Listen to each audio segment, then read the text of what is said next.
Hello friends, welcome to my channel pharma Devi. यहाँ मिलेगी आपको जानकारी और जांच भारी। आज हम लोग किसी चीज़ की पर्टिकुलर सामान की जांच नहीं करने वाले हैं, पर आज हम अपनी नई सीरीज शुरू कर रहे हैं which is knowledge bytes with pharma Devi. यहाँ पे हम डिफरेंट हेल्थ टॉपिक्स के बारे में बात करेंगे।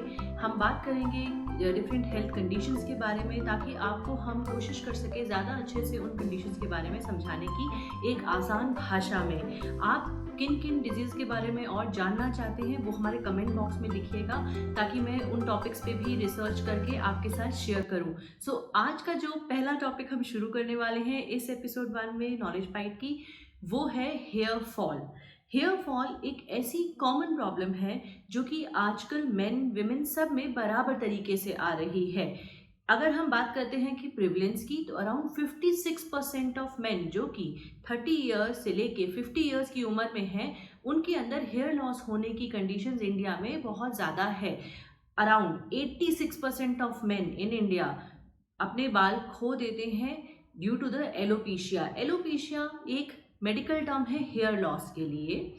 अब इसके अंदर डिफरेंट काइंड ऑफ एलोपेशिया आते हैं, बिकॉज हेयर लॉस की जो कारण है वो बहुत सारे हैं।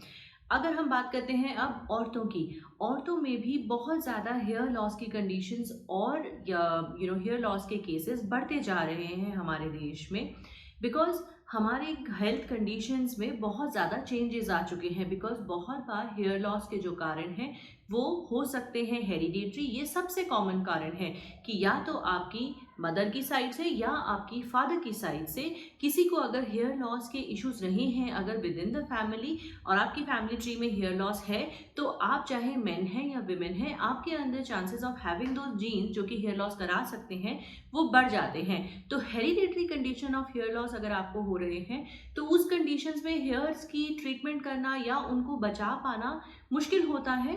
बट हाँ, कुछ ना कुछ ऐसी ट्रीटमेंट्स हैं जो कि हेयर लॉस की स्पीड को थोड़ा सा कम कर सकती हैं, नॉट दैट कि वो 100% ठीक कर दे। सेकेंड कारण जो हेयर लॉस का काफ़ी कॉमन होता है वो है stress hair loss. Stress hair loss basically क्या होता है, जब सडनली आपकी लाइफ में कोई ऐसा इवेंट हो जाए, चाहे वो फिजिकल स्ट्रेस रिलेटेड हो या इमोशनल स्ट्रेस रिलेटेड हो, आफ्टर अ मंथ टाइम और during that whole stressful situation आप सडनली बल्क में हेयर लॉस करना शुरू कर देते हैं, आपको नॉर्मल से बहुत ज़्यादा बाल झड़ने लग जाएं, तो वो होता है स्ट्रेस हेयर लॉस। ये हेयर लॉस एक ऐसी सिचुएशन है जो कि आपकी जैसे ही फिजिकल या फिर इमोशनल स्ट्रेस कंडीशंस कम हो जाएंगी, जैसे ही वो ठीक हो जाएंगी, आपको वो हेयर लॉस जो है रिवर्स भी हो जाएगा एंड वापस से आपकी हेयर कंडीशंस ठीक हो जाएंगी। अब अगर हम फिजिकल की बात करते हैं, एग्जाम्पल्स देने की बात करूँ, तो मान लीजिए किसी को टाइफाइड हो गया है, तो टाइफाइड में उनको हेयर लॉस वगैरह हो जाएगा टाइफाइड होने के 3-4 महीने बाद। पर देन अगर वो जैसे जैसे रिकवर करते जाएंगे, बॉडी जैसे जैसे नॉर्मल होती जाएगी, वो वापस से ठीक भी हो जाएगा। अगर मैं स्ट्रेस की बात करती हूँ, मान लीजिए किसी ने अनफॉर्चुनेट इवेंट में अपनी फैमिली मेम्बर को खो दिया है, तो उनके हेयर लॉस सडनली स्ट्रेस की बढ़ने की वजह से बढ़ गए हैं। Probably by the time they heal themselves emotionally, उनके हेयर लॉस की कंडीशन वापस से ठीक हो सकती हैं। सो ये हो गए दो। थर्ड जो मेजर रीज़न होता है हेयर लॉस का, वो होता है हार्मोनल चेंजेस या फिर मेडिकल कंडीशंस। अब मेडिकल कंडीशन जैसे कि डायबिटीज़ हो गए, ब्लड प्रेशर हो गया, या फिर आपको कोई भी हार्मोनल इम्बैलेंस इशू हो गए, जैसे कि प्रेगनेंसी में या फिर चाइल्ड बर्थ में जो हार्मोनल चेंजेस हो जाते हैं, या फिर पॉलीसिस्टिक ओवरियन सिंड्रोम वगैरह की वजह से, गायनिक इश्यूज की वजह से जो हार्मोनल चेंजेस हो जाते हैं, या फिर मेन में प्रोस्टेट वगैरह के कैंसर्स वगैरह या इन तरह की कंडीशन में भी हेयर लॉस बहुत होने लगता है। तो ये जो मेडिकल कंडीशन और हार्मोन के इम्बैलेंस के कारण हेयर लॉस होता है, ये हेयर लॉस जो है इसे भी जो ट्रीट करना है ये थोड़ा बहुत पॉसिबल है। 100% आपके हेयर लॉस को कोई रोक नहीं सकता है, सिर्फ आपके हेयर लॉस की स्पीड को कम किया जा सकता है। This is a point to be understood, because बहुत सी मार्केटिंग प्रोडक्ट्स ऐसे अवेलेबल हैं जो आपको कहेंगे कि भाई आपका हेयर लॉस रोक देंगे, हम आपको हेयर ग्रोथ कर देंगे। They all are not talking 100% fact with you. आपके हेयर लॉस की स्पीड को कम किया जा सकता है, आपके हेयर लॉस को रोका नहीं जा सकता।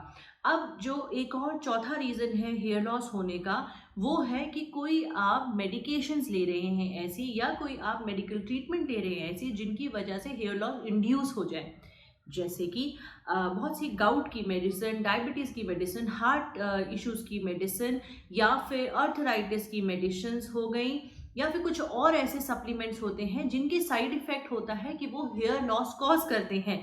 ऐसी मेडिकेशंस अगर आपको डॉक्टर दे रहे हैं तब भी आपको हेयर लॉस इंड्यूस हो सकता है, और in that condition you can speak to your doctor और पूछ सकते हैं क्या इन दवाइयों से हेयर लॉस तो नहीं होगा, and doctor can change a molecule and try आप giving something else which will help to reduce your hair fall induced due to the medication or a treatment. Second hair loss जो होता है वो होता है रेडिएशन की treatment की वजह से, खासकर जब कीमोथेरेपी हो रही होती है किसी की, तो जिस तरह के केमिकल दिए जाते हैं ये भी हेयर लॉस कॉज करते हैं।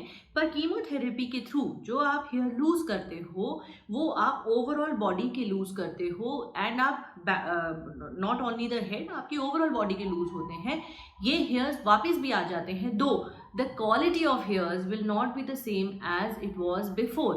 Now कुछ कूलिंग कैप्स जैसी चीज़ें अवेलेबल होती हैं डॉक्टर्स के पास, जो एक कीमोथेरेपी पेशेंट अपने डॉक्टर से बात कर सकते हैं उसके बारे में। इस तरह की ये जो कूलिंग कैप्स हैं ये हमारे हेयर लॉस की जो प्रोसेस हो रहा होता है उसको थोड़ा सा रिड्यूस करता है, एंड आपके हेयर लॉस की जर्नी को थोड़ा कम करने की कोशिश कर सकता है। एक और जो major reason of hair loss आजकल है वो है hair styling and hair treatment. बहुत से लोग पार्लर्स में जाके हेयर स्ट्रेटनिंग करवाते हैं, पर्मिंग करवाते हैं, या फिर हेयर स्टाइल करवाते हैं जिसमें टाइटली हेयर्स को बांधा जाए, या आप हॉट आयरनिंग कर रहे हैं। ये सब चीज़ें हेयर की रूट्स को वीक बनाते हैं, बिकॉज ये बहुत ही हार्श केमिकल्स होते हैं जो कि हेयर कलर्स वगैरह में यूज़ किए जाते हैं। These all make your roots को वेरी वीक, एंड इनकी वजह से हेयर लॉस इंड्यूस होता है, और हेयर लॉस जो उस वक्त जो एलोपेशिया होता है उसको भी रिवर्स करना थोड़ा डिफिकल्ट होता है। To only way of avoiding it is कि आप हेयर ट्रीटमेंट्स को ही अवॉइड करें, कोशिश करें कि आप बेयर मिनिमम अपने हेयर्स के ऊपर chemical treatment and chemical things use करें। ये हेयर स्मूथनिंग वगैरह these all are not good. अगर आपके हेयर्स पहले ही थिन हैं, आपकी हेरिडिट्री में ये इशू है कि you can lose a hair, और you have a medical issues like thyroid etcetera, you should avoid this kind of treatment to avoid losing more and more hairs faster. और जो reasons हो सकते हैं हेयर लॉस के वो है poor nutrition. अगर आप ठीक से खाना नहीं खा रहे हैं, आपके न्यूट्रिशन में वो सब न्यूट्रिएंट्स नहीं हैं जो कि खासकर हेयर के और आपके स्कैल्प हेल्थ के लिए चाहिए, तब भी आपको हेयर लॉस हो सकता है। The last reason of hair loss is कि आपको नॉर्मल एजिंग की वजह से हेयर लॉस हो रहा हो। एक उम्र के बाद में एजिंग वाले हेयर लॉस के लिए आप ज़्यादा कुछ भी नहीं कर सकते हैं other than accepting it gracefully. There are three kind of ways people handle the hair loss condition. एक वो लोग होते हैं जो हेयर लॉस की इस कंडीशन को जो आदि है उसको नेचुरली एक्सेप्ट कर लेते हैं, हेयर लॉस होने देते हैं, कुछ भी नहीं करते हैं उसके बारे में, and they do not even hide it and they are okay about it. There are second kind of people who like to hide it, जिनको नहीं अच्छा लगता है अपने हेयर लॉस की इस जर्नी को पब्लिकली एक्सेप्ट कर लेना। So they put scarf, they put hair wigs, they can put different kind of things to hide their hair, या hair styling इस तरह की करवाएंगे कि hair loss को छुपा सकें। या फिर there are third kind of people जो कि कोशिश करते हैं कि हम कोई ट्रीटमेंट ले लें जिसकी वजह से हम अपने इस हेयर लॉस की जो हो रही है कंडीशन उसको हम रिड्यूस कर सकें, एंड हम अपने बालों को बचाने की एक कोशिश कर सकें। सो आप इन तीनों में से जिस भी सिचुएशन में अपने आप को सूटेबल महसूस करते हैं आप वो ट्राई कर सकते हैं। अब बात कर लेते हैं हम कि हमें अपने डॉक्टर को कब मिलना चाहिए। अब जब आपकी बात है हेयर फॉल की, मान लीजिए कि आपको हेयर फॉल हो रहा है सडनली बहुत ज़्यादा। अगर मैं नॉर्मल बात करूं, अराउंड 50 से 100 हेयर्स हम लोग डेली बेसिस पे हेयर अपने लूज करते हैं। उतने स्ट्रैंड्स हमारे हेयर के टूटते ही हैं, पर वो हमें महसूस नहीं होते क्योंकि उतने ही हेयर्स हमारे ग्रो भी कर जाते हैं। हेयर लॉस कब होता है कि आप लूज तो बहुत कर रहे हैं हेयर, पर उतने ग्रो नहीं कर पा रहे हैं। दैट इज सिचुएशन जब आपको हेयर लॉस महसूस होने लगता है।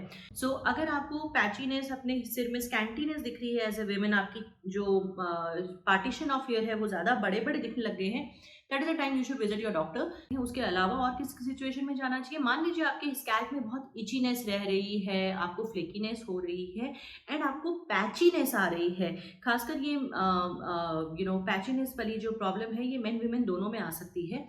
इस तरह के एलोपेशिया में भी आपको डॉक्टर के पास जाना, because ringworm can also be a major cause of a hair loss और एलोपेशिया। एक और चीज़ जो मैं इम्पोर्टेंटली आपके साथ शेयर करना चाहती हूँ, ऑयलिंग अच्छी है हेयर के लिए, बट टू सर्टेन लेवल। अब सबके स्कैल्प का टाइप अलग होता है, किसी में ऑयलीनेस बहुत ज़्यादा पहले से होती है, किसी में कम होती है। एक्सेसिव ऑफ ऑयलिंग जो है वो और भी ज़्यादा डस्ट, डेंड्राइट पार्टिकल्स के बैठने का कारण बन जाती हैं और हेयर लॉस कर सकती हैं। बट अगर आप थोड़ा बहुत मॉइस्चराइजिंग के लिए, हेयर के लिए ऑयलिंग कर रहे हैं, दैट इज ओके, मतलब वंस इन अ वीक और twice in a week is okay. अगली चीज ये है कि आपको कोशिश करनी है जितने आप माइल्डेस्ट शैम्पूज यूज कर सकें। मैंने भी बहुत से प्रोडक्ट्स यूज किए हैं, ट्रस्ट में, बिकॉज हेयर लॉस किसी को अच्छा नहीं लगता है।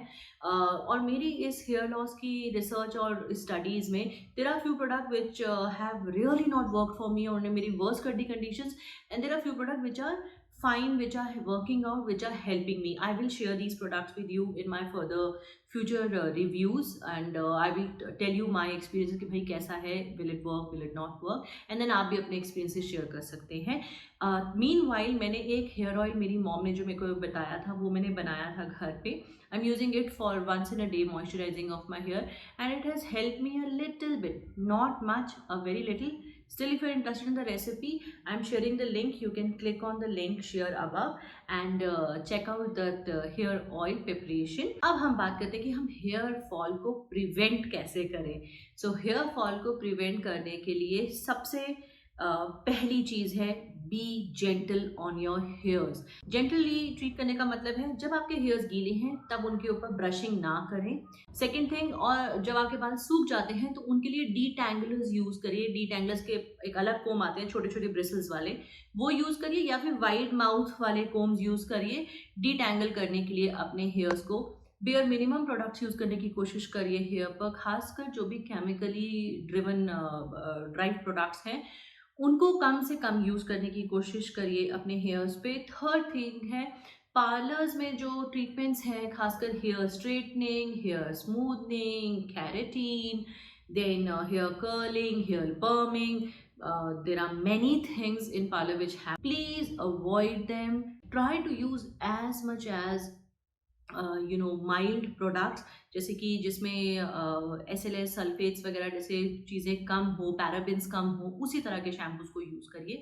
Try to wash your hairs 2 times in a week, not on a daily basis. You should protect your hairs from sunlight. So sunlight से बचाने के लिए आप स्कार्फ लगा सकते हैं, कैप लगा सकते हैं, या फिर किसी भी तरह की UV लाइट रेडिएशन से आपको अपने हेयर्स को बचाना है, because excessive of UV light also lead to the weakness of hair strands, and hairs जो है स्प्लिट होकर टूटने लग जाते हैं। जब स्मोकिंग होती है तब भी हेयर लॉस बहुत ज़्यादा होता है, खासकर मेंस में the smoking rates are higher and they lose more hairs जो ज़्यादा स्मोक करते हैं। सो स्मोकिंग आप अवॉइड करिए, that will also help you to protect your hairs and reduce your speed of hair loss. So I hope आपको most of the information I have tried to cover in here. फिर भी आपके कोई सवाल है, you can put it in the comment box, I will love to answer them, and see you soon in my next video. In future videos, I will share few of the products which are working well for me in case of hair loss. Keep watching Pharma Devi. Do like, follow and share Pharma Devi. आपका support बहुत important है। Thank you. Bye bye.